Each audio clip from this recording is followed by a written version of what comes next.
Madam करा सुरुवात. नमस्कार रसिक मंडळींनो, साहित्य प्रेमींनो. कार्यक्रम सुरू करण्यापूर्वी एक विशेष विनंती की कृपया आपले माइक्स बंद ठेवा. ज्यावेळी अभिवाचन संपल्यानंतर आपल्या प्रतिक्रियांसाठी आपण त्यावेळी अनम्यूट करू शकता. तर आपण कार्यक्रम सुरू करतोय. आमच्या संस्थेचे अकॅडमिक डायरेक्टर डॉक्टर अतुल कापडी सर इथे उपस्थित आहेत. डॉक्टर कापडी सर,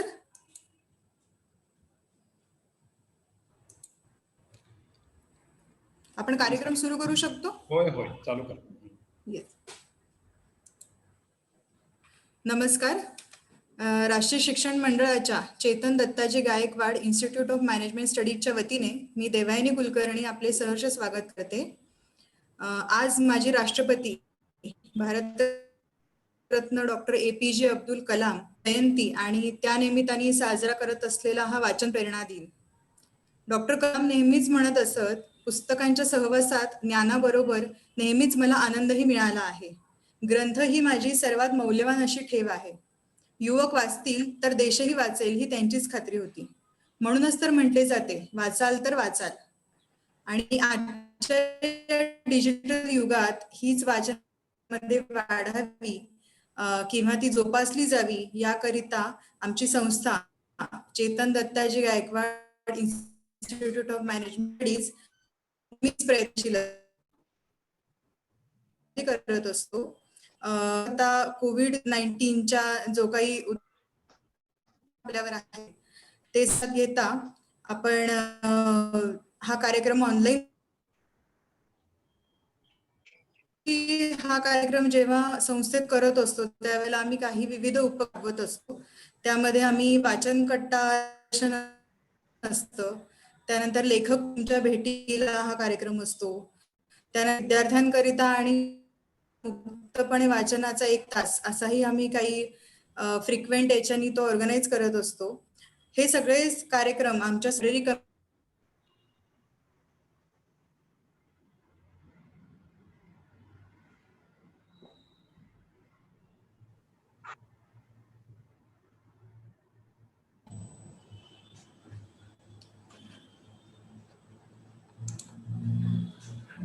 टेक्निकल एररमुळे कदाचित 2 मिनिट डिस्टर्बन्स आला आहे. तर आजचा हा जो कार्यक्रम आहे हा आमचा साजरा करण्याचा पहिलाच प्रयोग आहे आणि आजच्या या वाचन प्रेरणा दिनानिमित्त आम्ही साहित्य अभिवाचनाचा कार्यक्रम आज इथे करण्याचा प्रयोजन केलेलं आहे. आणि याकरिता आपल्याकडे 2 अभिवाचक आज आलेले आहेत. तर ठीक आहे, राहू द्या आजचे दिवस. हॅलो,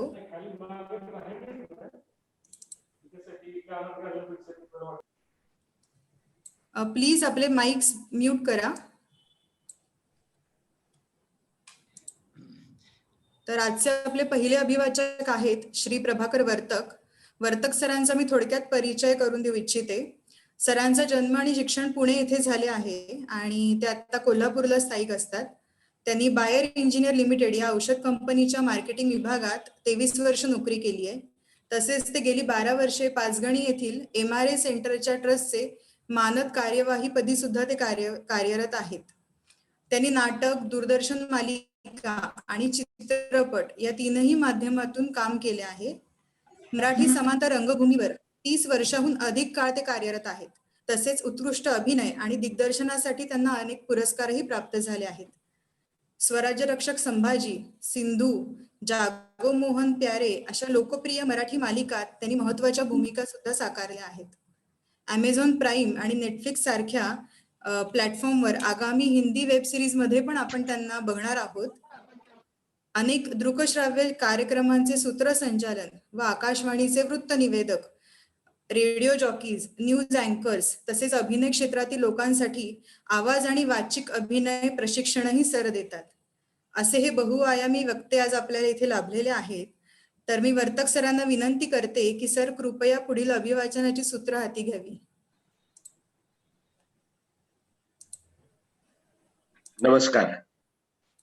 सर्वप्रथम मी भारतरत्न डॉक्टर APJ अब्दुल कलाम यांच्या स्मृतीस अभिवादन करतो आणि आज आपल्या इन्स्टिट्यूट तर्फे हा जो वाचन प्रेरणा दिनानिमित्त जो कार्यक्रम आयोजित केलेला आहे साहित्य अभिवाचनाचा, त्याच्यासाठी आपण मला बोलावलं आणि संधी देताय वाचनाची, याबद्दल मी आपले आभार मानतो.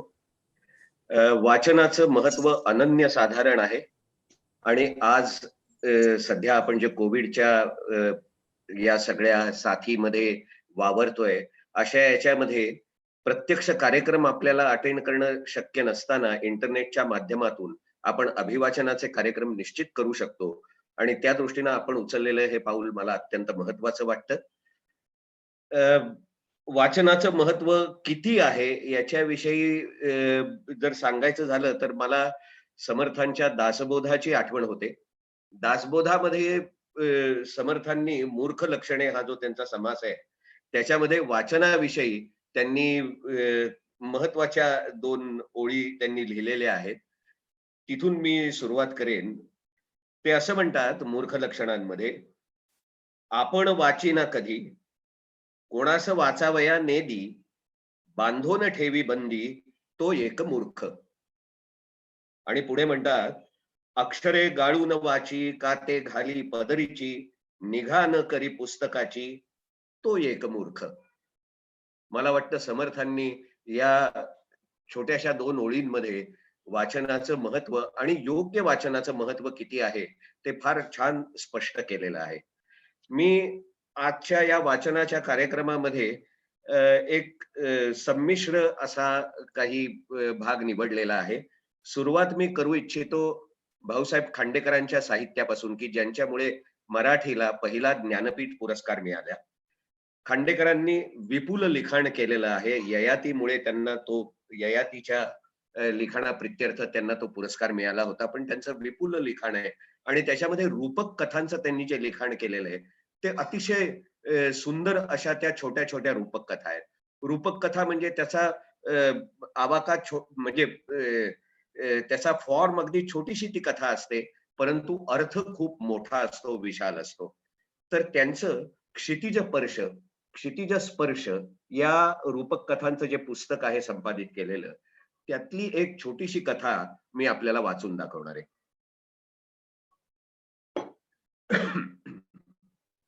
कथेचं नाव आहे 2 ओळी. तुकोबा खरं खरं सांगतो. तुकोबा खरं खरं सांगतो, तुमची माझी पहिली भेट झाली तेव्हा तुमचा राग आला होता मला. सारी म्हातारीचं तुमचं इतकं कौतुक का करतात मला कळेना. न लगे मुक्ती धन संपदा असं गुणगुणत तुम्ही भजनात दंग झालात. तुमच्या शब्दांचा मला अर्थच कळेना. तुमच्या सारख्यानं हे म्हणावं, अहो धनसंपदा जवळ असती तर तुमची बायका पोरं दुष्काळात उपाशी मेली असती का? त्या पहिल्या भेटीत तुम्ही माझ्याकडे पुन्हा पाहिलं आणि म्हणू लागलात, संत संग देई सदा. तुकोबा, तुमच्या पांडुरंगाची शपथ आहे तुम्हाला. खरं सांगा, उभ्या आयुष्यात तुम्हाला खरे संत कितीसे भेटले हो? पृथ्वीवरली झाड जेव्हा आकाशातल्या विजा गिळूनही हिरवीगार राहतात, तेव्हा कुठे अशा झाडांच्या सावलीत सदैव विसावणाऱ्या माऊलीच्या पोटी संत जन्माला येतो. तुकोबा, मी मोठा झालो, तुमचे अभंग वाचू लागलो. ऐकताना एकदा वाटे तुमचं माझं काहीतरी नातं आहे. जवळचं नाही पण लांबचं नातं आहे. ते नातं काय आहे हे काही केल्या कळेना. पण जेव्हा तुम्ही बारे पांडुरंगा केव्हा भेट देसी, झालो मी वनवासी तुझ्या विण असं म्हणून त्या विठ्ठलाला आळवू लागला, तेव्हा मला या नात्याचा अभिमान वाटेना. तुमची समजूत कशी घालायची तेही कळेना. तुकोबा, तुमच्या वनवासाचं कारण उभ्या जन्मात तुम्हाला कधीच कळलं नाही का? त्या पांडुरंगाच्या वेडानं तुमच्या कपाळी तो वनवास आला. अष्टौ प्रहर कटीवर हात ठेवून उभ्या राहणाऱ्या त्या देवाला कोसळणारं आकाश कसं सावरता येईल? दुभंगणाऱ्या धरणीला तो कसं ठिगळ लावणार? त्याला अळवण्यात तुमची काहीतरी मोठी चूक झालीये असं त्यावेळी मला वाटलं. आणि आज लहानपणी सहज पाठ केलेल्या पण शब्दार्थांपलीकडे न कळल्या 2 ओळी मला कळू लागल्या आहेत. तुमच्या शेकडो अभंगातल्या या 2च ओळींचा भावार्थ मला जाणवू लागलाय. या 2 ओळीत त्रिभुवनातलं सारं सुख आणि सारं दुःख तुम्ही कसं ओतलत हे कोडं काही केल्या सुटेना. लहानपणी या ओळी फार सोप्या वाटायच्या, पण आज त्याच 2 ओळी अतिशय अवघड वाटतायत. त्या ओळी, जे का रंजले गांजले त्यासी म्हणे जो आपुले, तोची साधू ओळखावा देव तेथेची जाणावा. तुकोबा, तुम्ही हे सहज सांगून गेलात, पण हे काय सोपं आहे का हो? ज्यांना आम्ही आपली म्हणतो त्यांच्यावर तरी आम्ही खरं प्रेम करतो का? तो कोण ऋषी सांगून गेलाय ना, आत्मनस्तु कामाय सर्वं प्रियम भवती. स्वतःच्या सुखासाठीच माणसाला सगळ्या गोष्टी प्रिय असतात. हा अनुभव मी घेतला आहे. तुकोबा, तुकोबा, तुमच्या विठ्ठलापाशी मला दुसरं काही मागायचं नाही, काही नको. मृत्यूच्या क्षणापर्यंत तुमच्या या 2 ओळींनी माझी सोबत करावी. जे का रंजले गांजले त्यासी म्हणे जो आपुले, तोची साधू ओळखावा देव तेथेची जाणावा. या 2च ओळींनी माझी सोबत करावी आणि त्या ओळीतल्या प्रत्येक शब्दांच्या दृष्टीला दृष्टी देताना मान खाली घालण्याची माझ्यावर वेळ येऊ नये, एवढंच मागणं आहे. भाऊसाहेबांनी 61 साली लिहिलेली ही रूपक कथा आहे. किती खोलवर त्याचा अर्थ आहे याचा आपल्याला प्रत्यय येतो. यानंतर मी महाराष्ट्राचं दैवतच म्हणूया, लाडके लेखक पु ल देशपांडे यांच्या एका वेगळ्या प्रकारच्या लेखनाचा इथे मी वाचन करणार आहे. पुलंचं आपल्याला लेखन विशेष करून विनोदी साहित्याविषयी सगळ्यांची त्यांच्याशी नाळ जोडलेली आहे. पण पु ल हे खरे द्रष्टे विचारवंत कसे होते हे सांगणारे त्यांचं व्यक्तिमत्व समजून घ्यायचं असेल तर हे 1-0 मी नावाचं पुस्तक आहे, ज्याच्यामध्ये त्यांचे काही लेख आहेत. ते लेख वाचले तर आपल्याला त्याचा प्रत्यय येतो. त्यातला एक लेख आहे, त्याचा काही भाग मी आपल्याला वाचून दाखवणार आहे. त्या लेखाचं नाव आहे गांधी युग आणि गांधी युगांत. गांधीजींनी एक ठिकाणी म्हटलंय की गांधीवाद नावाची कोणत्याही प्रकारची वस्तू नाही आणि माझ्या मागे कोणताही असा पंथ चालू व्हावा अशी माझी इच्छा नाही. मी एखादं नवं तत्व किंवा एखादा नवा सिद्धांत शोधून काढला असा दावाही मला करायचा नाही. गांधीजींच्या या उद्गारांवरून मला तुकोबांच्या अभंगातली ओळ आठवली. आम्ही वैकुंठवासी आलो याची कारणासी, बोलिले जे ऋषी साच भावे वर्ताया. ऋषींनी शोधलेली आणि माणसाला निरामय सुंदर जीवनाचा आनंद देणारी सनातन तत्व संतांनी आचरून दाखवली. ज्ञानेश्वरांनी या अशा शुद्ध निर्भय आचरणालाच उद्देशून म्हटलंय, जयांच्या लीळा माझी नीती जियाला दिसे. ज्यांचे आचरण पाहणे म्हणजे त्यांचा विकास पाहणे आहे. गांधीजींचा शोध हा त्यांच्या लेखनातून किंवा वक्तृत्वातून घेण्यापेक्षा त्यांच्या आचरणातून घ्यायला हवा. वक्तृत्वापेक्षा कर्तृत्वातून त्यांना शोधायला हवं. त्यांच्या शब्दांपेक्षा त्यांचं मौन अधिक बोलकं असे आणि उपदेशापेक्षा उपोषणातून अधिक सामर्थ्य प्रकट होईल. म्हणूनच गांधीवाद गांधींना मंजूर नव्हता. वादात प्रतिपक्षावर मात करण्याचा अभिनिवेश असतो. तिथे बहुधा जो तो बुद्धिस्ट सांगतो आणि उरतं ते करंटेपण. वाचाळतेला क्रियेचा आधार नसला तर शब्द बापुडे केवळ वारा होऊन जातात. गांधींचे तत्वज्ञान त्यांच्या प्रत्येक क्रियेतून दर्शन देत गेले. ईश्वर आणि प्रार्थना यावर नितांत श्रद्धा ठेवणारे गांधीजी त्या ईश्वराचं दर्शन भारतातल्या बहुसंख्यांना भाकरीतूनच घडवावं लागेल हे ओळखून होते. त्यांना भरल्या पोटातला वेदांत नको होता आणि उपाशी पोटोबांना विठोबाची भक्ती सांगायची नव्हती. म्हणूनच त्यांच्या अध्यात्माचा टाळकुटेपणा झाला नाही. भगवंताचं अधिष्ठान आणि चळवळीचं सामर्थ्य ह्याचा संगम झाला पाहिजे.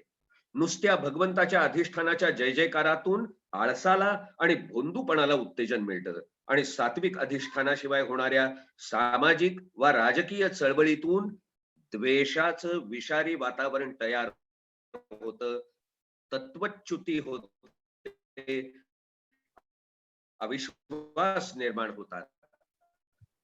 अविश्वासातून भय, भयातून हिंसा जन्माला येते, दुर्बलांचं दुर्बलत्व वाढतं आणि सर्वांचं दानवीकरण होतं. मुलं पुढे म्हणतात, भारतातल्याच नव्हे तर जगातल्या कुठल्याही माणसाला सर्वसंग त्यागी माणसाकडे यायला आवडतं. गांधींनी नवा धर्म दिला नाही, नवी व्रत दिली. गांधींच्या आचाराधिष्ठित विचारांना गांधीवाद न म्हणता गांधी योग म्हणायला हवं. योगात जोडण्याची कल्पना येते आणि जोडायला दुवा लागतो. भारतातला दारिद्र्य हा दुवा गांधींनी सर्वात महत्वाचा मानला. साऱ्या व्यथांचं मूळ दारिद्र्यात आहे, हे सनातन सत्य आहे. पुढे ते म्हणतात, भारतात आर्थिक दारिद्र्या इतकंच भयानक आध्यात्मिक दारिद्र्य आहे.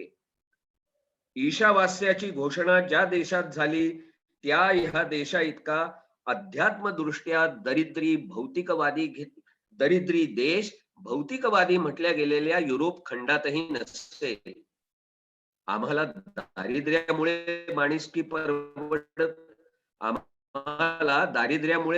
परवडत नाही, माणुसकी म्हणून आम्ही दरिद्री कोण जाणे. गांधीजींनी पहिलं बोट ठेवलं ते ह्या आध्यात्मिक आणि आर्थिक दारिद्र्यावर. पुढे म्हणतात, गांधीजींच्या उदयापूर्वी स्वराज्य हा भारतीय बुद्धिमंतांचा आणि शस्त्रवंतांचा इंग्रज बुद्धिमंतांशी आणि श्रमंतांशी चाललेला झगडा होता. गांधींनी तो न्यायाचा अन्यायाविरुद्ध झालेला माणुसकीचा अमानुषत्वाशी चाललेला झगडा केला. आणि म्हणूनच मार्टिन ल्युथर किंग सुद्धा गांधीजींच्या विचारांनी प्रभावित झाले आणि त्यांनी त्या तत्वांवरती त्यांच्या चळवळीचं नेतृत्व केलं. गांधींनी निग्रोच्या दासमुक्तीच्या चळवळीला त्यांच्या क्रायसिस नावाच्या मासिकासाठी संदेश पाठवला होता. त्यात त्यांनी म्हटलं होतं की गुलाम असणं यात कोणताही कलंक नाही. गुलाम असणं यात कोणताच कलंक नव्हता. गुलामांचं मालक असणं यात खरा कलंक होता. पुढे 1905 पथक भारतात आलं होतं. त्या पथकाला गांधीजींनी सांगितलं, अखेरीस अहिंसेचा पवित्र संदेश जगाला पोहोचवण्याचं ऐतिहासिक कार्य निग्रोंच्या द्वाराच होणार आहे. गांधीजींना अभिप्रेत होतं ते साऱ्या मानवी समाजाचं स्वातंत्र्य. लिंकननं म्हटलंय की मी कुणाचा जसा गुलाम होणार नाही तसाच कुणाचा मालकही होणार नाही. स्वातंत्र्य याचा अर्थच मुळी भयशून्य होणं हा आहे. भारतीय तत्वज्ञानातही चित्त भयशून्य करणं हा गीता प्रणित अंतिम आदर्श आहे. भयशून्यता ही स्वातंत्र्याचीच नव्हे तर जीवनातल्या साऱ्या थोर कर्तृत्वाला आवश्यक असणारी अटच आहे. याच संपूर्ण मुक्तीच्या कल्पनेमुळे गांधींना इंग्रज मालक जाऊन देशी मालक व्हावा किंवा यावा हे अभिप्रेत नव्हतं. म्हणूनच त्यांनी सारी शक्ती माणसातल्या उच्च नीचतेच्या कल्पना नष्ट करण्याकडे लावली. खूप मोठा लेख आहे हा. त्यातला मी छोटासा भाग आपल्याला वाचून दाखवला, कारण आज जगात सर्वत्र वातावरण हिंसेकडे झुकत असताना अहिंसा हे एकच तत्व संपूर्ण विश्वाला तारून नेणार आहे.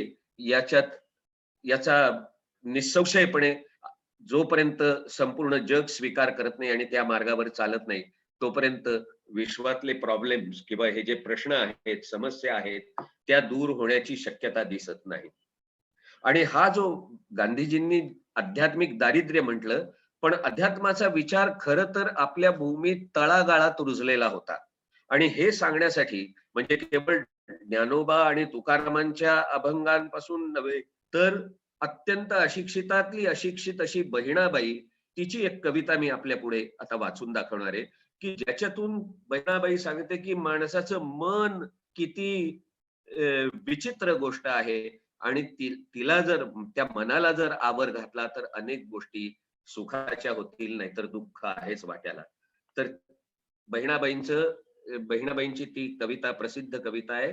त्याचं शीर्षक आहे मन. मन वढाय वढाय ह्या पिकातल ढोर, मन फिरी येत पिकावर. मन मुकाट मुकाट त्याले ठाई ठाई वाटा, जशा चालल्या चालल्या वाऱ्यानं पाण्या वल्हल्याले लाटा. मन लहरी लहरी त्याला हाती धरे कोण, उंडारल जसा वारा बहादन. महत्वाची ओळ पुढे, मन जयहरी जयहरी याचं न्यार रे तंतर, अरे इचू साप बरा त्याले उतारे मंतर.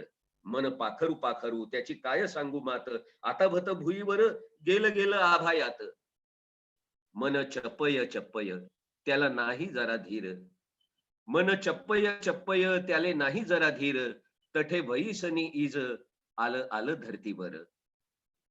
मन एवढ एवढ, मन एवढ एवढ जसा खाकसचा दाना, मन केवड केवड आभायात बी मावना. देवा कसं दिलं मन असं नाही दुनियात, असा कसा तू रे योगी काय तुझी करामत. देवा असं कसं मन, असं कसं रे घडलं, कुठे जागेपणी तुले असं सपान पडलं. मन वढाय वढाय उभ्या पिकातल ढोर. बहिणाबाईंच्या या कवितेनंतर मी शेवट करणारे जावेद अख्तर यांच्या एका कवितेनं. मला असं वाटतं की सर्व भाषांचा अभ्यास, भारतीय भाषांचा अभ्यास, इंग्रजीचा जसा आपण सगळीकडे प्रसार झालेला आहे आणि करत असतो आपल्या दैनंदिन बोलण्या वागण्यातून, पण आपण भारतीय सर्व भाषांचा प्रसार करणं आवश्यक आहे. हिंदी ही तर आपली राष्ट्रभाषा आहे आणि देशव्यापी भाषा आहे. त्या दृष्टीनं आपण हिंदीचा सुद्धा अभ्यास करणं, अतिशय गोड भाषा आहे. हिंदीचे वेगवेगळे स्तर आहेत. संस्कृत प्रचूर हिंदी आहे, वेगवेगळ्या प्रांतांची हिंदी येते आणि तशीच उर्दू हिंदी पण येते. जावेद अख्तरांची ही जी कविता आहे, मला वाटतं पुन्हा आजच्या देशातल्या आपल्या सामाजिक परिस्थितील्या पुढे, कवितेचं शीर्षक आहे दो आवाजें. एक हमारी और एक उनकी, एक हमारी और एक उनकी, मुल्क में है आवाजें दो. एक हमारी और एक उनकी, मुल्क में है आवाजें दो. अब तुम पर है कौन सी तुम आवाज सुनो, तुम क्या मानो. हम कहते हैं जात धर्म से इंसान की पहचान गलत, हम कहते हैं जात धर्म से इंसान की पहचान गलत. वो कहते हैं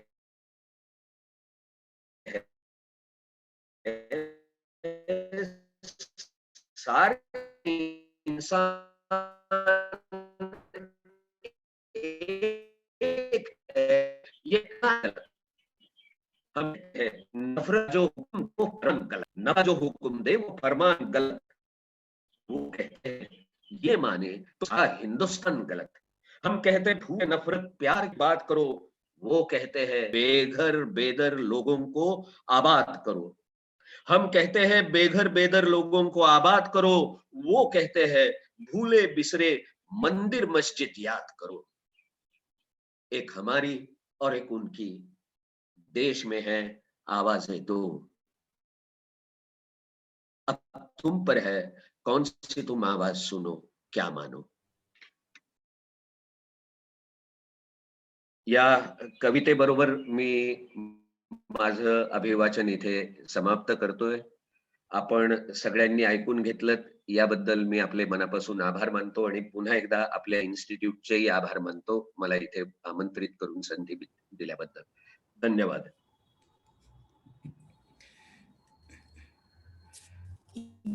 धन्यवाद वर्तक सर. जे साहित्य निवडलं होतं तितकं वेगवेगळ्या प्रकारचं होतं, त्याबद्दल आपले एकदा मनपूर्वक हाताळले. त्यामध्ये गंभीर होता थोडासा, थोडं मार्मिक होतं, उपदेशपर, विनोदी, हे सगळे साहित्याचे वेगवेगळे पैलू आपण प्रकाशात आणलेत, त्याबद्दल आपले हार्दिक अभिनंदन आणि आभार. आपण श्रोते, आता आपण दुसऱ्या अभिवाचकांकडे वळणार आहोत. आपले दुसरे अभिवाचक आहेत डॉक्टर संजीव कुलकर्णी. सरांचा मी थोडक्यात परिचय करून देऊ इच्छिते. कुलकर्णी सरांचे पदवी शिक्षण कोल्हापुरातून झाले आहेत. पदव्युत्तर शिक्षण त्यांनी पुण्यात पूर्ण केलं आहे. सरांनी MSc मायक्रोबायोलॉजी तसेच मास्टर इन मार्केटिंग मॅनेजमेंट आणि व्यवस्थापनात म्हणजेच मॅनेजमेंटमध्ये PhD ही केली आहे. हे सगळं त्यांचं शैक्षणिक वगळता त्यांचा अजून एक महत्त्वाचा पैलू म्हणजे सर आता सध्या मराठी मध्ये PhD करत आहे. त्यांचा PhDचा संशोधनाचा विषय आहे GA कुलकर्णी कन्नड मराठी सांस्कृतिक अनुबंध या विषयावर ते सध्या PhD करत आहेत. त्यांनी Symbiosis, Midcon, Sadhana institute, Pune institute of business management, research institute of health science and management यासारख्या अनेक नामांकित शैक्षणिक संस्थांमध्ये अध्यापनाचं काम केलं आहे. या काळात सरांच्या हातून अनेक यशस्वी विद्यार्थी घडलेले आहेत. संशोधन क्षेत्रातली कामगिरी म्हणजे त्यांनी डिस्ट्रीब्युशन अँड रिटेल मॅनेजमेंट या पुस्तकाचे सर लेखक आहेत.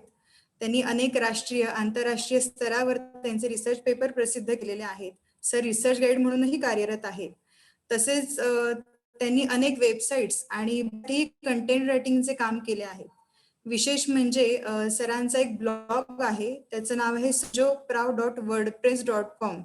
या मराठी ब्लॉगसाठी सरांना लोकसत्तातर्फे विशेष सन्मान मिळालेला आहे. आणि सर सध्या पुणे इन्स्टिट्यूट ऑफ बिझनेस मॅनेजमेंटच्या गुवाहाटी कॅम्पसचे डायरेक्टर आहेत आणि ते मोटिवेशनल स्पीकर म्हणूनही काम करत आहेत. तर असे वक्ते आज आपल्याला दुसरे लाभलेले आहेत. तर मी कुलकर्णी सरांना विनंती करेन की सर कृपया आपण अभिवाचनाचं सूत्र हाती घ्यावं.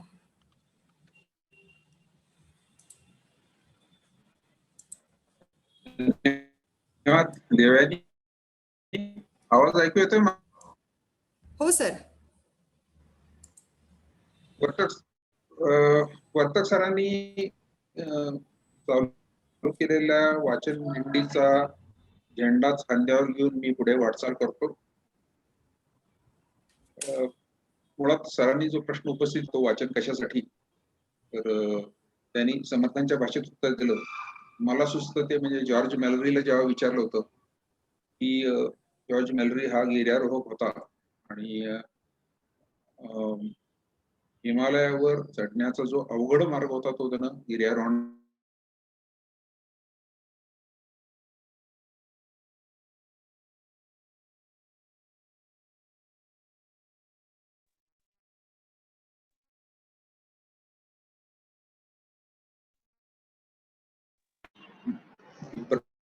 डिस्कनेक्ट झालं माझं.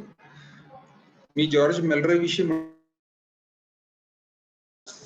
मध्ये हिमालयावर चढण्याचा मार्ग निवडलेला होता तो अवघड होता आणि जॉर्ज मेलरीला जेव्हा विचारलं की कशासाठी बाबा तू हे करतोयस, हिमालयावर तू कशासाठी चढतोय जे अवघड वाटेल ना, तेव्हा जॉर्ज मेलरीने उत्तर दिलं होतं because it is there. Because it is there. तो पर्वत आहे, चढणं आवश्यक आहे. मला वाटतं वाचनाच्या बाबतीत सुद्धा कशासाठी वाचायचं, तर बिकॉज इट इज देअर हे समर्पक उत्तर आहे. ज्या कवितेनी वर्तक सरांनी आपल्या अभिवाचनाचा शेवट केला तो तीच भावना तेच सूत्र घेऊन मी माझ्या अभिवाचनाची सुरुवात करतो. वाचनानं होतं काय, तर वाचनानं माणूस जास्त प्रगल्भ, जास्त सजग होतो. आपल्या आसपास चाललेल्या परिस्थितीची जास्त नेमकी आणि नीटच जाण त्या माणसाला येते आणि त्यामुळं माणूस जास्त संवेदनशील होतो. ज्या भावनेतून जावेद अख्तर साहेबांनी ही कविता लिहिली ती भावना गेल्या काही वर्षांमध्ये जास्त तीव्र होताना आपल्याला दिसते. गेल्या काही दिवसांमध्ये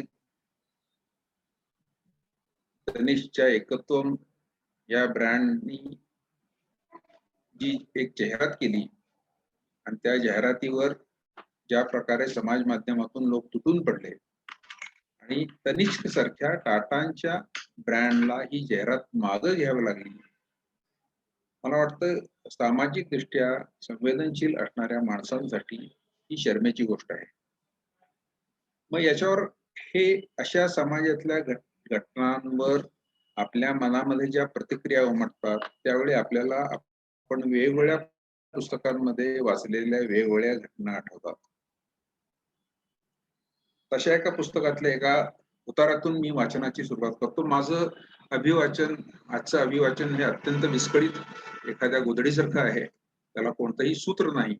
मला ऐनवेळी जे सुचलं, मला जे आवडलं ते तुम्हा लोकांनी मला त्यातून जितका आनंद मिळाला तो तुम्हालाही मिळावा असा माझा प्रयत्न आहे. तर आहे मनोहर तरी या सुनीताबाई देशपांडेंच्या पुस्तकामध्ये सुनीताबाईंनी एक उतारा किंवा एक किस्सा दिलेला आहे. त्यातून मी माझ्या अभिवाचनाची सुरुवात करतो. एकत्वम या कनिष्ठच्या ब्रँडची जाहिरात, त्याच्यावर समाज माध्यमातून तुटून पडलेले लोक आणि त्यातून समाजाला मिळालेला संदेश आणि हा उतारा याची आपण आपल्या मनामध्ये सांगड भरून पाहावी. सुनीताबाई लिहितात, शाळेत शिकत असताना कुठेतरी वाचलेलं आठवतंय, mind the corner where life's road turns. कोकणातल्या एका लहानशा गावातली सर्वसामान्य घरातली मी, साहित्य, संगीत, नाट्य वगैरेच्या वातावरणात रंगलेल्या घरात त्याच क्षेत्रात नावलौकिक मिळवलेल्या माणसाबरोबर आयुष्यभर गुंतून राहिलेली, राजकारणात अजिबात रस नसलेली, अगदी कोणत्याही प्रकारच्या राजकारणात. अशा माझ्या आयुष्याच्या मार्गात तारुण्याच्या सुरुवातीलाच आणि पुन्हा 50 नंतर अशी दोनच महत्वाची वळणे लागली आणि गंमत अशी या दोन्हींना कारणीभूत झाले ते राजकारणी स्वरूपाचे राष्ट्रव्यापी लढेच. पहिला 42 सालचा लढा आणि दुसरा आणीबाणीच्या वेळचा लढा.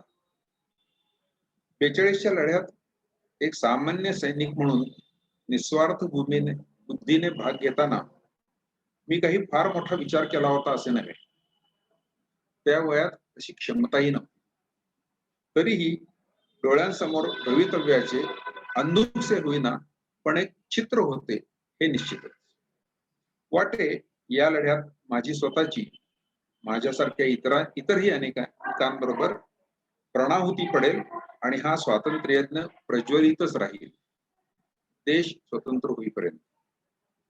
त्याचबरोबर या स्वतंत्र झालेल्या देशाचेही एक चित्र आमच्या मनाने रेखाटले होते. त्यात आमच्या त्या निधर्मी, समतावादी, प्रामाणिक, निस्वार्थी, शांतताप्रिय, स्वच्छ चारित्र्याच्या पुढाऱ्यांच्या मार्गदर्शनाखाली आपापली सामाजिक कर्तव्ये पार पाडत भारतीय नागरिक सुखाने आपापल्या घरी नांदणार होते. प्राणपणाला लावून मिळवलेले हे स्वातंत्र्य आम्हीही जगलो वाचलो तर उपभोगणार होतो. या चित्राला पहिला फार मोठा तडा गेला तो देशाच्या फाळणीने. नंतर सुनीताबाई त्यांच्या खासगी आयुष्यामधला एक किस्सा सांगतात. मला हा किस्सा आत्ताच्या सामाजिक संदर्भामध्ये फार महत्वाचा वाटतो. आमच्या लग्नानंतर पुन्हा आम्ही दोघे 4-5 दिवसांसाठी रत्नागिरीला गेलो होतो. आप्पांचे पक्षकार स्नेही मस्तान शेठ, नावावरून धर्म लक्षात येईल, आप्पांचे पक्षकार स्नेही मस्तान शेठ आप्पांकडचे काम आटोपून आईला जातो म्हणून सांगायला घरात आले तर समोरच त्यांना बाई बसलेला दिसला. मग जावई बापूची विचारपूस झाली. आता 1-2 महिने विश्रांतीसाठी इथेच राहा म्हणून बाईला आग्रह झाला. तेव्हा बाई त्यांना सहज गमतीने म्हणाला, कशाला राहा, येऊन 2-3 दिवस झाले तरी अजून एकदाही मासे खायला नाही मिळाले.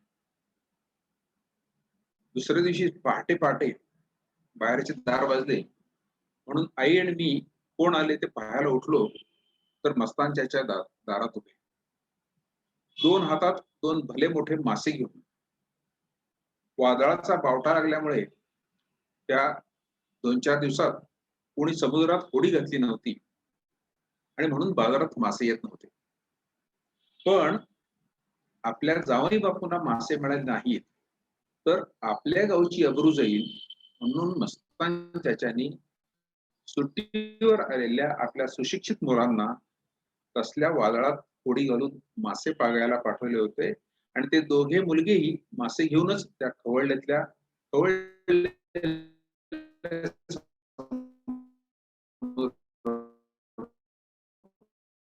गावची अब्रू, आपले जावई, आपली माणसे, या सगळ्या कुठेतरी कुणीतरी काहीतरी करते आणि इथे आमची जीवाभावाची नाती हिसकावून घेतली जातात, आधार पांगळे व्हायला लागतात.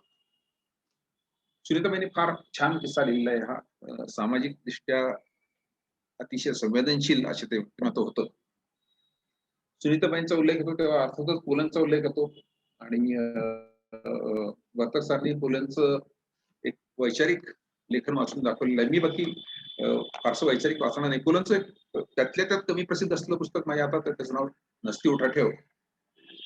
पुलंच्या अगदी सुरुवातीच्या काळातलं एक पुस्तक आहे आणि नसती उठाठेव मधला एक वेगळा उतारा मी वाचून दाखवणार आहे. विनोदी उतारा आहे. त्या लेखाचं नाव आहे संगीत चिवडामणी. संगीत चिवडामणीची कल्पना अशी आहे की गायक माणूस असतो, गवई असतो आणि उपजीविकेसाठी तो गवई गाण्याच्या शिकवण्या घ्यायला लागतो आणि मग गाण्याच्या शिकवण्या घेत असताना त्या गवयावर काय काय प्रसंग येतात, त्याला कोणाकोणाला कसं कसं गाणं शिकवायला लागतं. अतिशय विनोदी खुसखुशीत असा हा लेख आहे. त्यातला एक छोटासा उत्तर असा आहे.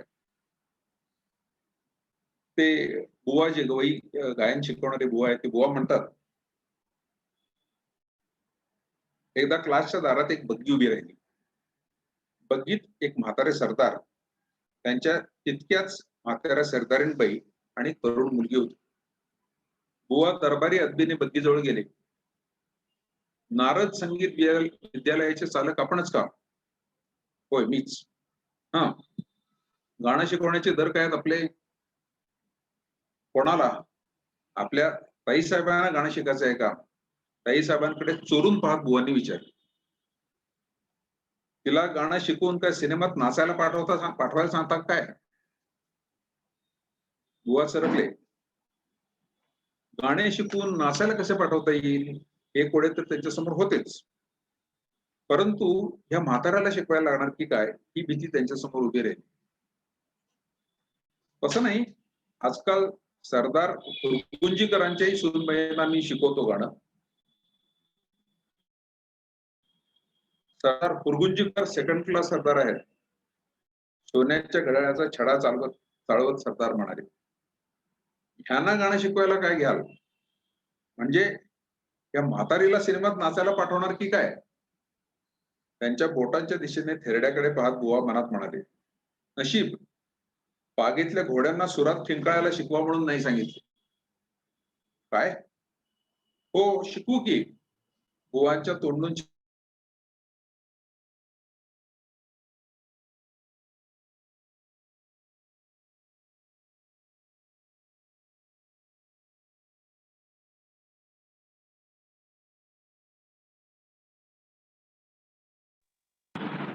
हॅलो,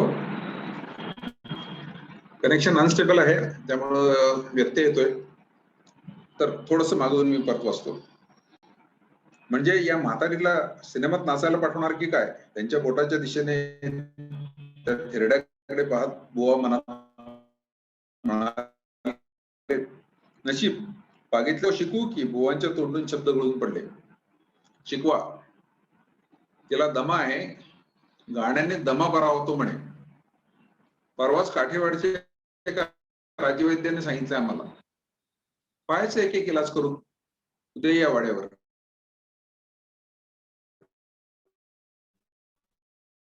लिहिणार हे वैद्यकीय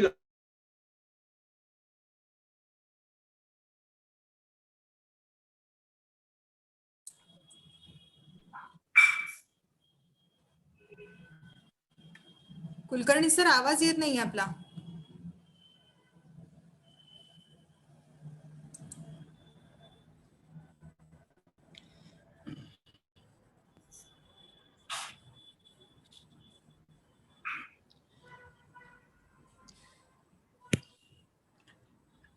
देवयानी, माझा आवाज येतोय? कुलकर्णी सर, हो सर, कापडी सर तुमचा आवाज येतोय, कुलकर्णी सरांचा नाही येते. ठीक आहे, मी चेक करतो त्यांचं.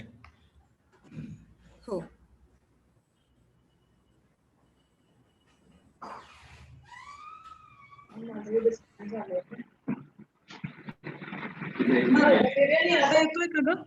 हॅलो, हो, आता येतोय आवाज. हे वैद्यकीय गाणे शिकवायला बुवा 2-4 महिने जात होते.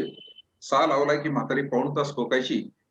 एकदा पंचमापर्यंत जेमतेम पोचली आणि सुराला एक या हिशेबाने पाचही प्राण तिच्या डोळ्यात गोळा झाले. शब्दांची खेळ करण्याची पुलंची हातोटी ही विलक्षण आहे.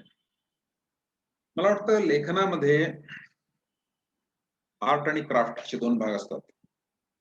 त्यामुळे वाचकाला वाचताना या दोन्ही गोष्टींचा जर रसास्वाद घेता आला, आर्ट म्हणजे काय, आर्ट म्हणजे कला आणि कुसर असं म्हणू आपण, कला आणि कुसर. तर कला आणि कुसर या दोन्ही गोष्टीचा जर वाचकाला आनंद घेता आला तर तो आनंद द्विगुणित होतो.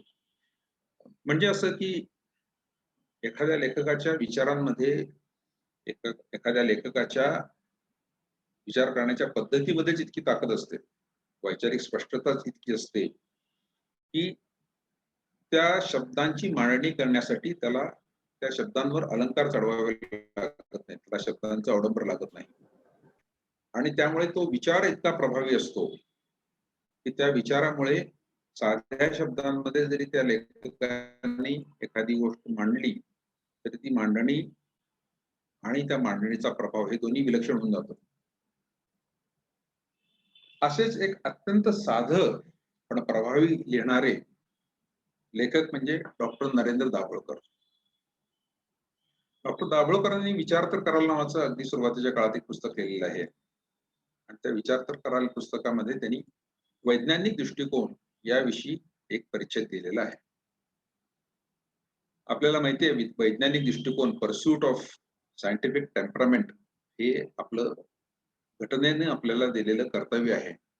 राजीव गांधी पंतप्रधान असताना त्यांनी जी घटना दुरुस्ती केली त्याच्यामध्ये हे आपल्याला दिलेलं, घटनेने आपल्याला दिलेलं कर्तव्य आहे, परस्यूट ऑफ सायंटिफिक टेम्परामेंट. तर या वैज्ञानिक दृष्टिकोनाविषयी वैज्ञानिक दृष्टिकोन असा वेगळा लेख लिहिलेला आहे दाभोळकरांनी. त्याच्यात दाभोळकर म्हणतात,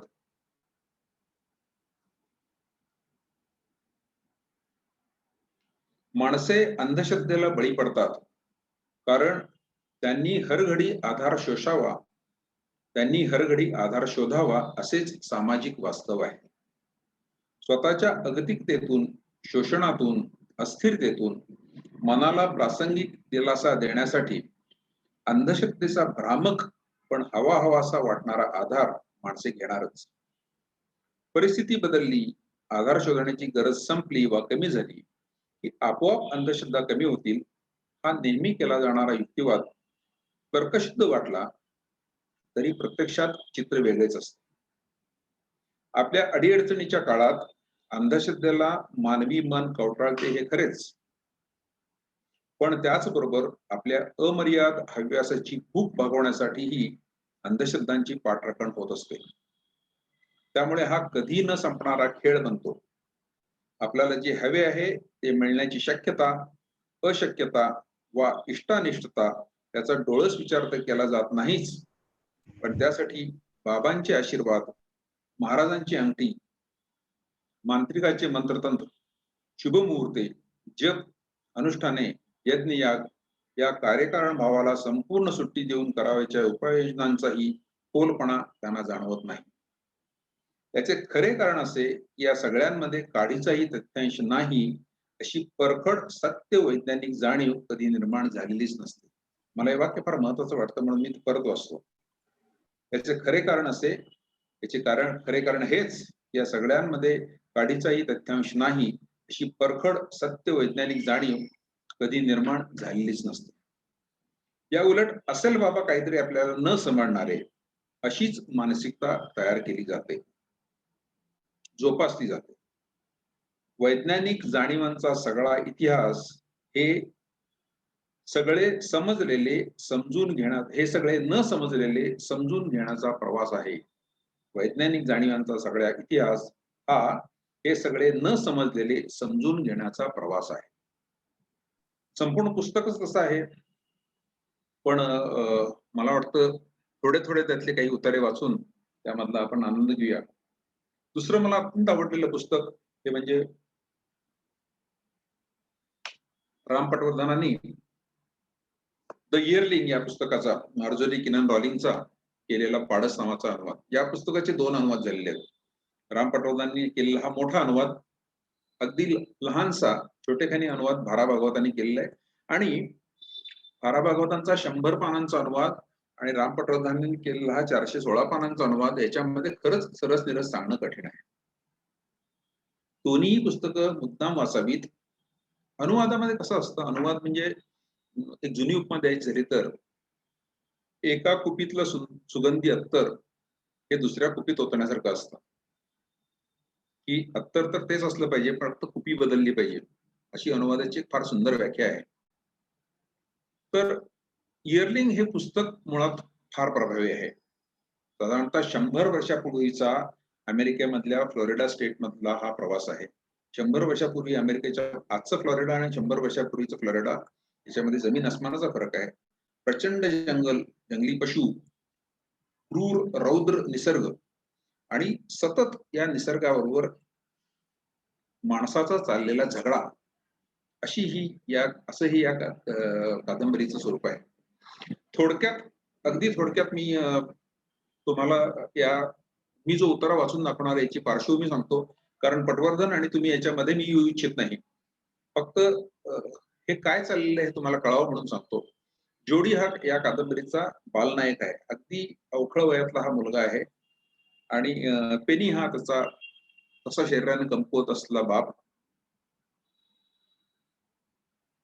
जोडी हा घरातला एकमेव मुलगा आहे, त्यामुळं त्या भयंकर विक्राळ अशा जंगलामध्ये त्याला एकटेपण सतावत आहे आणि आपल्या एकटेपणावर इलाज म्हणून त्याला एक हरणाचा बच्चा, एक हरणाचा एक पाडस सापडतो आणि ते पाडस तो आणतो आणि पाडस ते त्याच्याबरोबर मोठं होतं. आणि पाडस हा काही पाळीव प्राणी नाही, हरिण हा काही पाळीव प्राणी नाही. पाडसाचा मोठा तो पाडा होतो, हरिण होतं आणि ते हरिण झाल्यानंतर ते पेनीच्या शेताची नासाडी करायला लागतं. आता प्रश्न असा उभा राहतो की आपण जगायचं की त्या हरणाच्या बच्च्याला जगवायचं. कारण आपण जर जगायचं असेल तर त्या बच्च्याला नष्ट केलं पाहिजे, त्याला मारलं पाहिजे, असा म्हणजे क्रूर वाटणारा पण अत्यंत व्यवहारी रोख असा विचार जोडीचे आई वडील करतात आणि जोडीची आई त्या हरणाच्या बच्च्याला किंवा हरणाच्या पाड्याला गोळी घालून ठार करतात.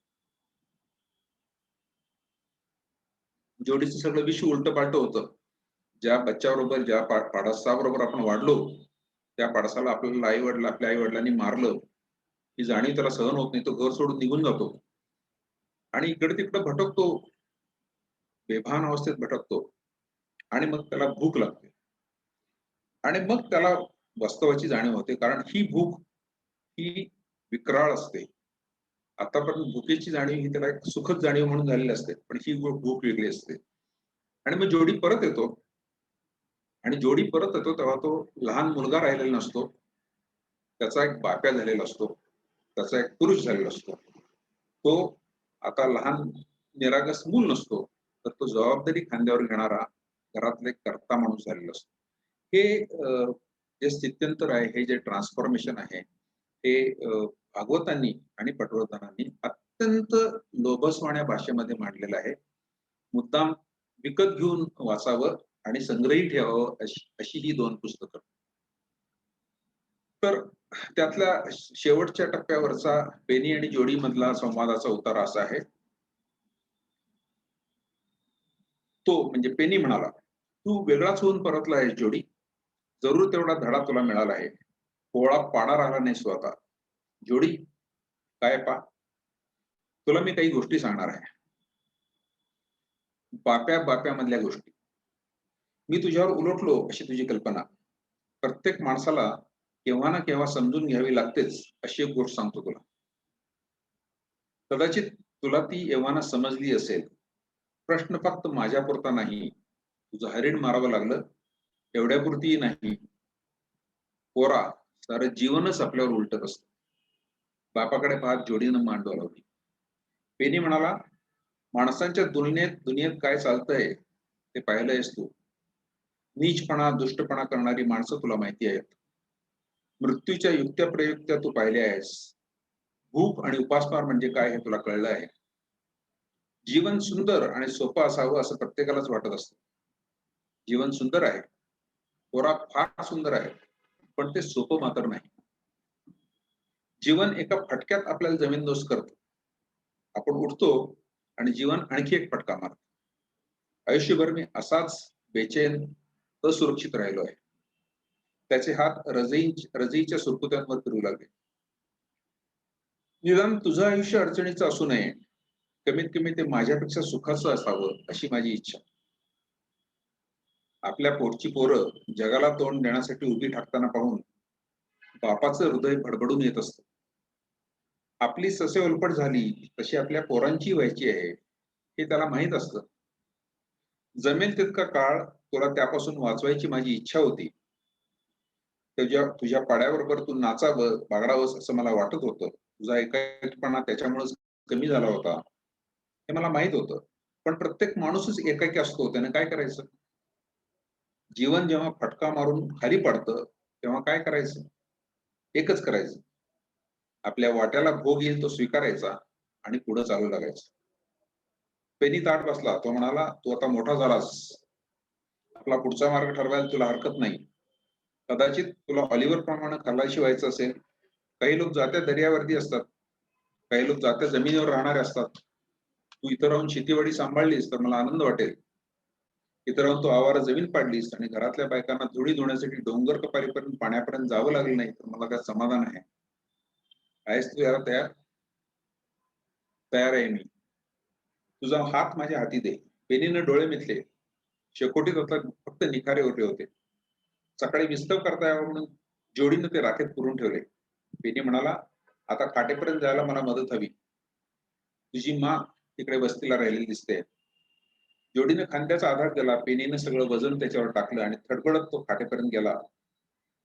जोडीनं त्याच्या अंगावर रजई पेटली. पोरा, तू घरी आलास त्यासारखं काही आलं. आता अंथरुणावर पड आणि विसावं घे. Good night. या शब्दांनी जोडी सुखावून गेला. गुड नाईट पा. खोलीत येऊन जोडीनं दार लावून घेतलं.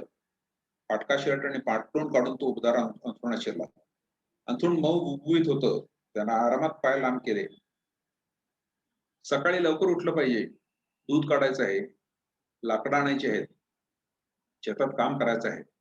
शेतातली कामं उरकताना आजूबाजूला खेळायला बागडायला आता फ्लॅग नाही. फ्लॅग म्हणजे त्या हरणाच्या पाडसाचं नाव. कामातला कठीण वाटा शिरावर घ्यायला आता बाप नाही, पण त्याची काय परवा, आपण एकट्यानं सांभाळू सार. जोडीच्या विचारांमध्ये हा जो फरक पडतो आणि एका लहान मुलापासून त्याच्या एका तरुणामध्ये, एका प्रौढामध्ये जे स्थित्यंतर होतं ते अतिशय सुंदर, मनमोहक वाटतं मला. वेळ कमी आहे. 1-2 उत्तरे वाचून दाखवायची इच्छा आहे मला. त्यातली एक गझल बाकी मला वाचून दाखवण्याचा मोह आवरत नाही. आणि गझल वाचून दाखवण्याच्या आधीच मी एक डिस्क्लेमर म्हणून सांगतो की या गझल मधला बराचसा भाग आपल्याला कळणार नाही. मिर्झा गालिब यांची गझल आहे. मिर्झा गालिब हे उर्दूला, मगाशी वर्तक सरांनी उर्दूचा उल्लेख केला.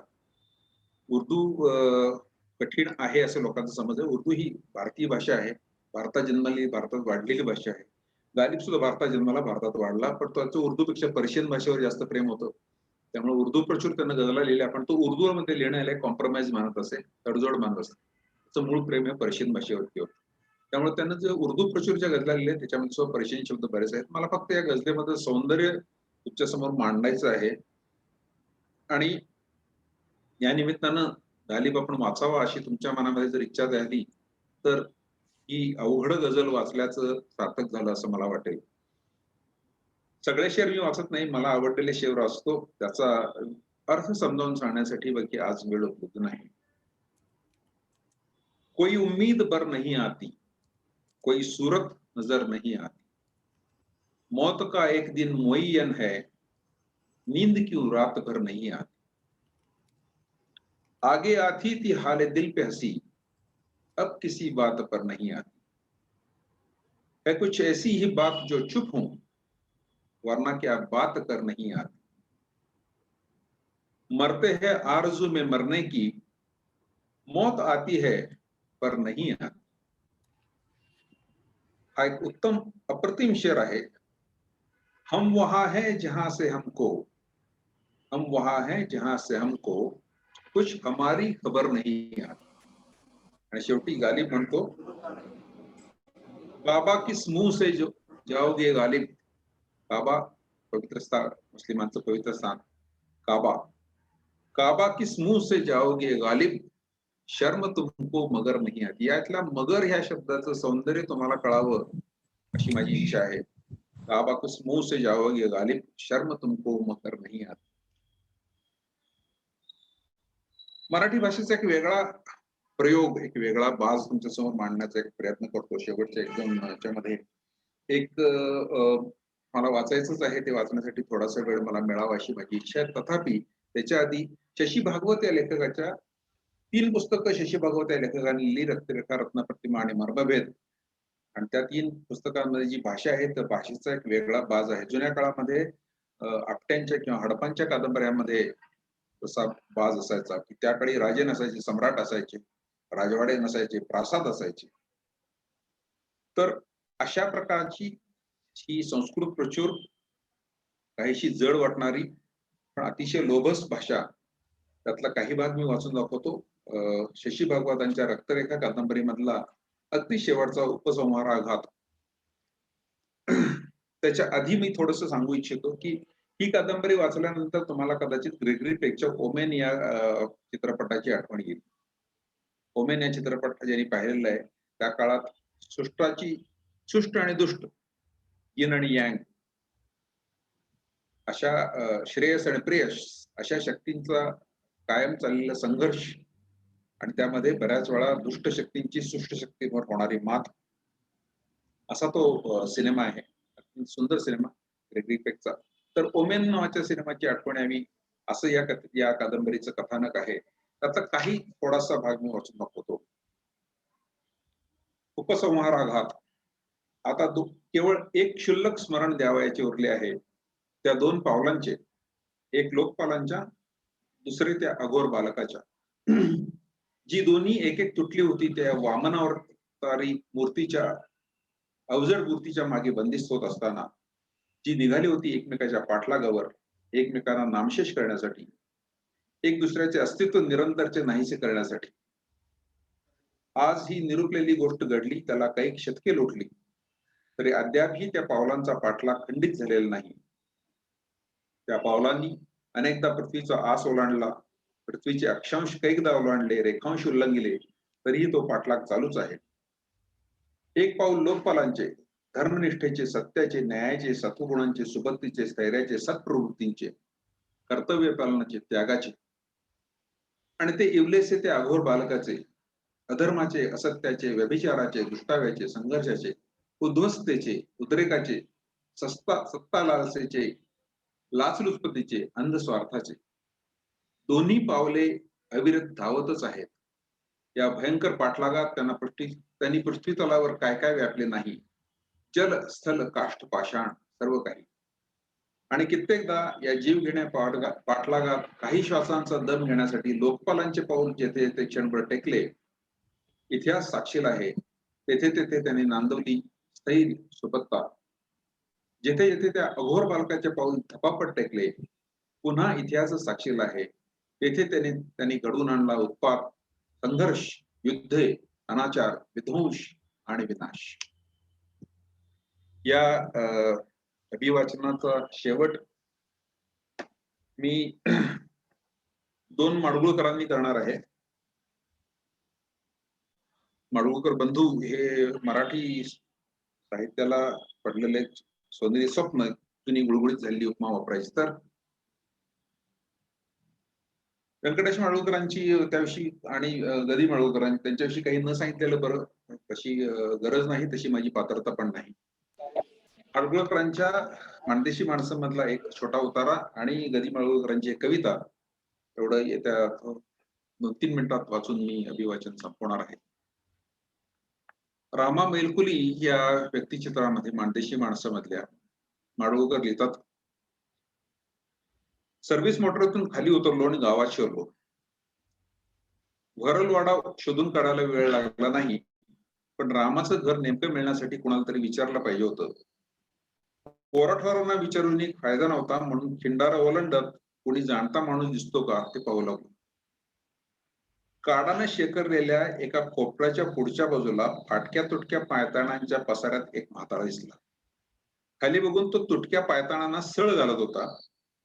मी जवळ जाऊन उभा राहिलो आणि तरी त्याला दाद नव्हती. बाबा, राम वरलाच खोपाट कोणतं? काम थांबवून त्यानं वर पाहिलं. डाव्या हाताची 2 बोटं ओठावर ठेवून तोंड बाजूला करून थुंक टाकली आणि डोळे झाकून हनवटीला झटका देत तो म्हणाला, कोण म्हणालासा? रामा वरल. वय पर कंचा रामा? खंडूचा रामा का ते धोंडी म्हातारीचा? होय, साऱ्या वरल वाड्यात रामा अनेक असण्यास संभव होता, पण मला केवळ रामाचं रामा नावच माहिती होतं. त्यावरून बोध व्हावा कसा ते काही ठाऊक नाही. तो रामा मैलकुल्याचं काम बघतो बघा. हा, असं बोलला. तुम्ही कुठून आटपाडीकडनं आला असाल? होय. सडकचं काम बघणारा अंमलदार आहे सा? होय. हा, असं जावा या बोळातनं. तो शेवगाचा ढाळा दिसतोय, तथा आहे रामाचं घर. आणि पुन्हा खाली मुंडी घालून त्यानं आपलं काम सुरू केलं. मी बोळातून आत शिरलो. शेवगाचं शेलाट झाड लागल्यावर त्या खोपटासमोर उभा राहिलो. बाहेरच्या बाजूला दगडावर बसून एक काळीशार बाई पिठानं भरलेली पितळी विसळत होती आणि तिच्या खांद्यावर हात ठेवून 5-6 वर्षाचं शेंबड पोरग हातातल्या तांबड्या भाकरीचा तुकडा तोडून तोडून खात होत. मी आलेला पाहताच तोंडातला घास त्यानं गटकन गिळला आणि आईचा पदर ओढून बोलला, ए आहे, कोण आलाय बघ. आईनं वळून पाहिलं. जुनेराचा बुरखा तोंडावरून सरकन ओढून घेतला आणि ठणठणीत आवाजात विचारलं, काय व? रामा मैलकुली इथेच राहतो ना? वय वय, आत्ताच मोटरकडे गेला या. कोण अंमलदार येणार आहे? होय का? मी आलो त्याच्याकडं आणि तो गेला मोटरीकडे. तिनं डोळे विस्फारले. अंमलदार घराकडे आले या जाणीवाने ती गोंधळली. पोराच्या उघड्या पाठीवर धक्का घालून खासगी आवाज काढून बोलली, जार मोटरपाशी, मामाला म्हणावं अंमलदार आले ती. पोरगा लाजला आणि आईच्या पाठीमागे दडत म्हणला, मी नाही, जा. माडगुळकरांच्या पात्रांचं वैशिष्ट्य असं की माडगुळकरांची पात्र आपल्याशी बोलतातच, पण माडगुळकरांच्या पात्रांची देहबोली, त्यांची बॉडी लँग्वेज ती पण आपल्याशी बोलते. तर एक शेवटची कविता वाचतो जी थोरल्या माडगुळकरांची आहे. गजानन दिगंबर माडगुळकर, ग दि माडगुळकर असं गजगशीत नाव धारण करणारा हा आधुनिक महाराष्ट्राचा वाल्मिकी. त्यांचं हे अप्रतिम पुस्तक माझ्याकडे आहे, गदिमा साहित्य नवनीत. त्यातली जोगिया नावाची एक कविता मी वाचतो. जोगिया हा एक राग आहे संगीतातला आणि कल्पना अशी आहे की एक शरीर व्यवसाय करणारी गणिका आहे. तिच्या प्रेमात पडलेला एक भावडा तरुण आहे आणि तो तिच्यावरच्या प्रेमाचा उल्लेख करतो, पण तिला आपल्या जाणीवांची कल्पना आहे, तिला आपल्या मर्यादांची कल्पना आहे. त्यामुळे ती इथे काही त्याचं प्रेम स्वीकारू शकत नाही आणि तो विचार जसा येतो तसा निघून जातो, पण त्याची आठवण तिला येते कधी कधी वर्षातून. कवितेचं नाव आहे जोगिया.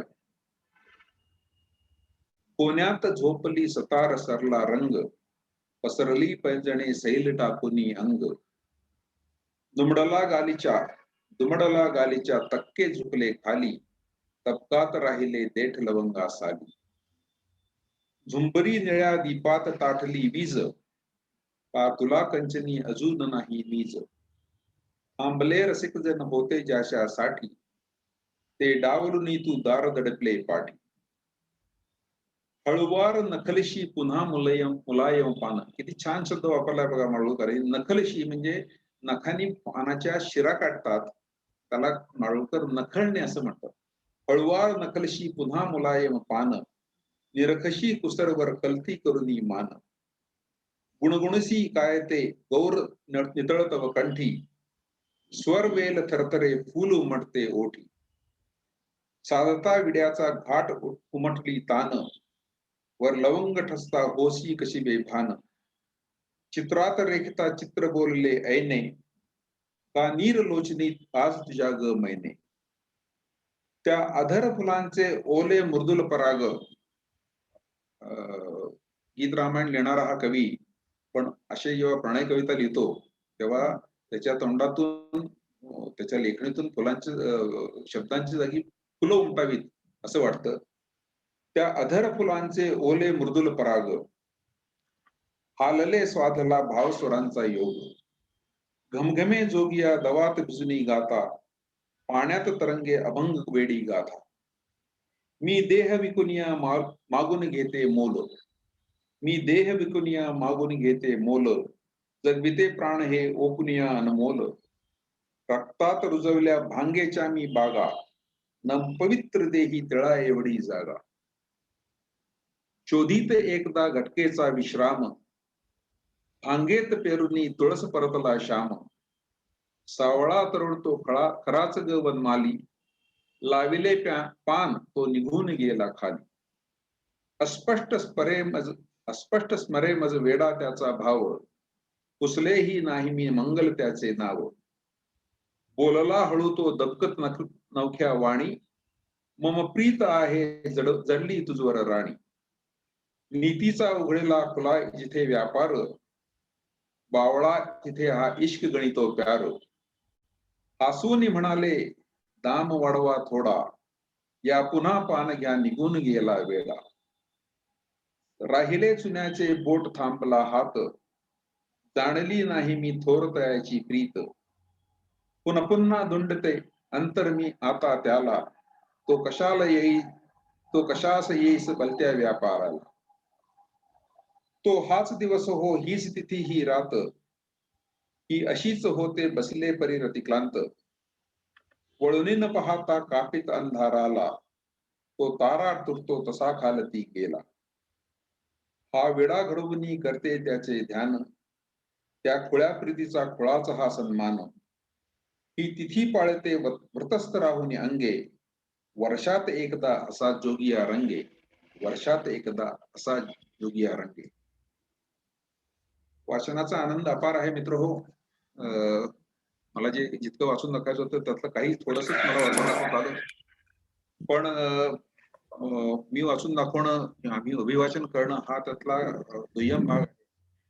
या अभिवाचनाच्या निमित्तानं तुम्हाला आम्ही जे वाचून दाखवलं ते मुळातून वाचावं असं वाटणं, तुम्ही हे वाचावं, तुम्ही आणखीन कोणाला तरी वाचून दाखवावं, आणि अशी ही जी वाचनाची आणि आनंदाची कडी आहे ही अशीच वृद्धिंगत व्हावी अशी या आजच्या दिवसाच्या निमित्तानं मी आशा व्यक्त करतो. अभिवाचनाची मला संधी दिल्याबद्दल मी Chetan Dattaji Gaikwad institute of management studies आणि त्याचे संचालक आणि इतर सगळ्या लोकांचे आभार मानतो. धन्यवाद. धन्यवाद कुलकर्णी सर. आपण वाचनाचं महत्त्व जे सुरुवातीला अगदी साध्या आणि सोप्या शब्दात सांगितले त्याबद्दल आभारी आहे. आणि तुम्ही आता ज्या ज्या काही साहित्य प्रकारांना स्पर्श केला, म्हणजे तो इतका विविधांगी आहे आणि त्यातले काही काही प्रकार इतके छान होते की आता ते खरंच वाचावेसे वाटतायत. जे म्हणजे गालिबांच्या गझल वगैरे ज्या आहेत त्या कदाचित आपल्याला खूप जड आणि वाटू शकतात की समजायला अवघड आहेत, जड आहेत, पण ते सादर करतानाही इतक्या इंटरेस्टिंग झाल्या की ते अजूनही वाचावेसे वाटायला लागले आहेत. सो हे की याचा आपण सक्सेसफुल झालं असं आपण म्हणूयात, म्हणजे हे माझं वैयक्तिक मत आहे. तर तुम्ही इथे जे काही प्रकार सादर केले त्याबद्दल थँक्यू आणि आभारी आहे सर. फार वेळ न दवडता मी आता आमच्या संस्थेचे अकॅडमिक डायरेक्टर डॉक्टर अतुल कापडी सर यांना विनंती करते की सर तुम्ही थोडक्या शब्दात आपले विचार मांडावेत. तत्पूर्वी आपल्या जे सहभागी लोक आहेत त्यापैकी कोणाला काही अभिप्राय किंवा प्रतिक्रिया द्यायच्या आहेत का? तर आपण बोलू शकता. आपले माईक अनम्यूट करू शकता. देव्यानी एकच घेऊया प्रातिनिधिक म्हणून, कारण बराच उशीर झालाय. हो, येस येस, कुणाला तरी हे द्या, बाकीच्यांना फीडबॅक फॉर्म मध्ये भरून देऊ दे. आणि मी म्हणजे मला हे करता येईल, कारण मी दुसऱ्या इंटरनॅशनल कॉन्फरन्सला चेअरपर्सन नाही आणि मला 2:25 ला तिकडे जॉईन करावं लागेल. Yes sir. कोणी बोलण्यास इच्छुक आहे का? बर, नमस्कार. देवयानी. येस बोला. हॅलो. हा, नमस्कार. मी जयश्री मावळे, ग्रंथपाल, कोहिनूर बिझनेस स्कूल, मुंबई. सर्वप्रथम तुम्हा सर्वांना वाचन प्रेरणा दिनाच्या खूप खूप शुभेच्छा. आणि या दिनाचे औचित्य साधून आज Chetan Dattaji Gaikwad institute of management studies Pune या संस्थेच्या ग्रंथालय टीमने साहित्य अभिवाचन हा खूप खूप सुंदर कार्यक्रम या ठिकाणी आज आयोजित केला. दोन्ही अभिवाचकांचे अभिवाचन अतिशय उत्कृष्ट होते. वर्तक सरांनी खूप वेगवेगळ्या विषयावरती आपले भाष्य केले. तसेच त्यांनी बहिणाबाईंची जी कविता आहे मन, ही ऐकवून जुन्या शाळेच्या आठवणींना ती उजाळा दिला. कुलकर्णी सरांनी कार्यक्रमाच्या सुरुवातीला वाचनाचे महत्त्व खूप छान प्रकारे पटवून दिले. सर, तुम्ही सांगितलेली जी काही पुस्तकं आहेत ती मी नक्कीच वाचणार आहे आणि माझ्या ग्रंथालयामध्येही मी ती संग्रहित करणार आहे.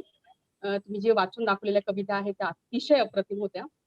हा कार्यक्रम आयोजित केल्याबद्दल मी कार्यक्रमाच्या आयोजकांचे खूप आभारी आहे. धन्यवाद देवयानी, धन्यवाद तुमची पूर्ण टीम. थँक्यू. धन्यवाद मॅडम. धन्यवाद. कापडी सर. येस. नमस्कार. प्रथम चेतन दत्ताजी गायकवाड इन्स्टिट्यूटच्या वतीनं मी माननीय प्रभाकर वर्तक सर आणि माननीय संजीव कुलकर्णी सर यांनी आपल्यासाठी वेळ दिल्याबद्दल आणि त्याचबरोबर या कार्यक्रमात अनेक लोकांनी उत्स्फूर्त सहभाग नोंदवल्याबद्दल. याच्यात आमचे विद्यार्थी आहेत, आमचा कर्मचारी वर्ग आहे, आमचे स्टाफ आहे, टीचिंग नॉन टीचिंग आहे, त्याचबरोबर इतर अनेक कॉलेजातले ग्रंथपाल आहेत, शिक्षक आहेत, विद्यार्थी आहेत, आमचेही विद्यार्थी आहेत. असं विविध प्रकारच्या वाचकांना प्रेरणा देण्यासाठी मला वाटते आजचा जो काही आपण कार्यक्रम ज्या निमित्ताने आयोजित केला होता तर तो निश्चित सगळ्यांना उपयोगी पडेल अशी आशा इथे व्यक्त करतो. आणि हा जो या वर्षातून एखाद्या वेळेला न होता आपण पुन्हा पुन्हा आळवायचा प्रयत्न करूया की ज्याच्यामुळं सगळ्यांनाच त्याचा आस्वाद घेता येईल. आणि हेही मला कळून चुकलंय की 1 तासाचा कालावधी ह्याच्यासाठी कमी पडतो, त्यामुळं आपण ही एखादी चांगली संध्याकाळ रंगवण्यासारखा हा कार्यक्रम आहे आणि असे कार्यक्रम आपण योग्य काळ वेळ सांभाळून एखाद्या संध्याकाळी सुद्धा हे करायला हरकत नाही की ज्याच्यामध्ये व्यासपीठ जास्त मोठं करता येईल आणि अनेक लोकांना त्याच्यामध्ये सहभाग करता येईल. मुळात आमच्या संस्थेचा एक असा प्रयत्न आहे पहिल्यापासून की विद्यार्थ्यांनी त्यांचं व्यक्तिमत्व आहे हे सर्वसमावेशक व्हावं, त्यांच्या मध्ये जे मानवी मूल्य आहेत त्यांचं महत्त्व हे ठसवलं जावं आणि ह्या 2 गोष्टींसाठी अशा प्रकारचे अनेक उपक्रम हे उपयोगी पडतात. आणि माझे सर्व इतर महाविद्यालयातले ग्रंथपाल किंवा शिक्षक विद्यार्थी सर्वांना विनंती आहे की असे अनेक कार्यक्रम आपण जर एकत्र येऊन करत गेलो तर ते जास्त चांगले होतील. तुमच्याही कार्यक्रमात आम्ही नक्की सहभागी होऊ. आमच्याकडे सुदैवाने असे बरेच हे आहेत की जे आम्ही असे कार्यक्रम पुन्हा पुन्हा आपल्या समोर सादर करू शकतो. आम्ही पुढच्या कार्यक्रमांमध्ये लेखक आपल्या भेटीला आणि कवी आपल्या भेटीला हे 2 कार्यक्रम तर आमचे तयारच आहेत. प्रतिज्येश लेखक आहेत, काही मराठी रंगभूमी आणि आत्ताच्या हिंदी वेब सिरीज मध्ये प्रख्यात अभिनेते पण आहेत. असे बरेच लोक आपल्या समोर येऊ इच्छित आहेत. आपण त्यांना नक्की टप्प्याटप्प्याने तुमच्या समोर आणायचा प्रयत्न करू. जरूर त्याच्यामध्ये सहभागी व्हा. आणि तितकाच वाचन हे शेवटी कशा करता आहे तर मानवाला क्रियाशील करण्याकरता आहे.